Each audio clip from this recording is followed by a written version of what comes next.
भगवते वासुदेवाय नमः। नमस्कार भक्तजनों, कार्तिक मास कथा श्रृंखला में आज हम कार्तिक मास कथा के तीसरे अध्याय को सुनते हैं। चैनल पर नए हैं तो चैनल को सब्सक्राइब जरूर कर ले और बेल आइकन दबाना बिल्कुल ना भूले। सत्यभामा ने कहा, हे प्रभु, आप तो सभी काल में व्यापक हैं और सभी काल आपके आगे एक समान है। फिर यह कार्तिक मास ही सभी मासों में श्रेष्ठ क्यों है? आप सब तिथियों में एकादशी और सभी मासों में कार्तिक मास को ही अपना प्रिय क्यों कहते हैं? इसका कारण बताइए। भगवान श्री कृष्ण ने कहा, हे भामिनी, तुमने बहुत अच्छा प्रश्न किया है। मैं तुम्हें इसका उत्तर देता हूँ, ध्यान पूर्वक सुनो। इसी प्रकार एक बार महाराजा बेन के पुत्र राजा पृथु ने प्रश्न के उत्तर में देवर्षि नारद से प्रश्न किया था, जिसका उत्तर देते हुए नारद जी ने उसे कार्तिक मास की महिमा बताते हुए कहा, हे राजन, एक समय शंख नाम का एक राक्षस बहुत बलवान एवं अत्याचारी हो गया था। उसके अत्याचारों से तीनों लोकों में त्राहि त्राहि मच गई। उस शंखासुर ने स्वर्ग में निवास करने वाले देवताओं पर विजय प्राप्त कर इंद्रादि देवताओं एवं लोकपालों के अधिकारों को छीन लिया। उससे भयभीत होकर समस्त देवता अपने परिवार के सदस्यों के साथ सुमेरु पर्वत की गुफाओं में बहुत दिनों तक छिपे रहे। तत्पश्चात वे निश्चिंत होकर सुमेरु पर्वत की गुफाओं में ही रहने लगे। उधर जब शंखासुर को इस बात का पता चला कि देवता आनंद पूर्वक सुमेरु पर्वत की गुफाओं में निवास कर रहे हैं, तो उसने सोचा कि ऐसी कोई दिव्य शक्ति अवश्य है जिसके प्रभाव से अधिकारहीन यह देवता अभी भी बलवान है। सोचते सोचते वह इस निर्णय पर पहुंचा कि वेद मंत्रों के बल के कारण ही देवता बलवान हो रहे हैं।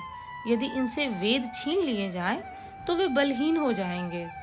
ऐसा विचार कर शंखासुर ब्रह्मा जी के सत्यलोक से शीघ्र ही वेदों को हड़ लाया।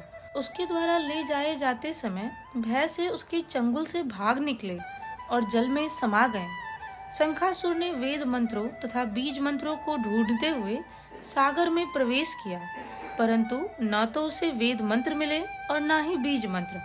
जब शंखासुर सागर से निराश होकर वापस लौटा, तो उस समय ब्रह्मा जी पूजा की सामग्री लेकर सभी देवताओं के साथ भगवान विष्णु की शरण में पहुंचे और भगवान को गहरी निद्रा से जगाने के लिए गाने बजाने लगे और धूप गंध आदि से बारंबार उनका पूजन करने लगे।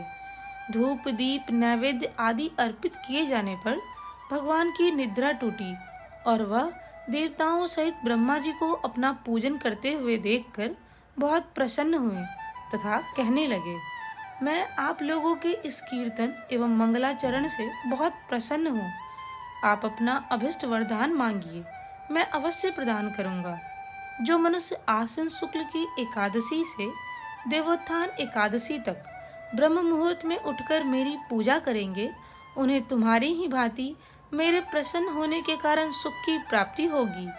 आप लोग पाद्य अर्घ्य आचमन और जल आदि सामग्री मेरे लिए लाए हैं, वे अनंत गुणों वाली होकर आपका कल्याण करेगी।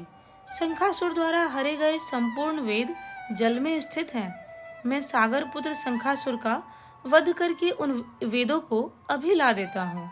आज से मंत्र बीज और वेदों सहित मैं प्रतिवर्ष कार्तिक मास में जल में विश्राम किया करूँगा। अब मैं मत्स्य का रूप धारण करके जल में जाता हूँ। तुम सब देवता भी मुनीश्वरों सहित मेरे साथ जल में आओ।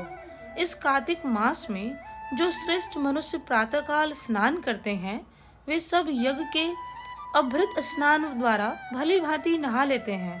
हे देवेंद्र, कार्तिक मास में व्रत करने वालों को सब प्रकार से धन, पुत्र, पुत्री आदि देते रहना और उनकी सभी आपत्तियों से रक्षा करना। हे धनपति कुबेर, मेरी आज्ञा के अनुसार तुम उनके धन धान्य की वृद्धि करना, क्योंकि इस प्रकार का आचरण करने वाला मनुष्य मेरा रूप धारण करके जीवन मुक्त हो जाता है। जो मनुष्य जन्म से लेकर मृत्यु पर्यंत विधि पूर्वक इस उत्तम व्रत को करता है, वह आप लोगों का भी पूजनीय है। कार्तिक शुक्ल की एकादशी तिथि को तुम लोगों ने मुझे जगाया है, इसीलिए यह तिथि मेरे लिए अत्यंत प्रीतिदायिनी और माननीय है। हे देवताओं, यह दोनों व्रत नियम पूर्वक करने से मनुष्य मेरा सानिध्य प्राप्त कर लेते हैं। इन व्रतों को करने से जो फल मिलता है वह अन्य किसी व्रत से नहीं मिलता। अतः प्रत्येक मनुष्य को सुखी और निरोग रहने के लिए कार्तिक महात्म्य और एकादशी की कथा सुनते हुए उपर्युक्त नियमों का पालन करना चाहिए। बोलिए भगवान श्री विष्णु की जय। धन्यवाद।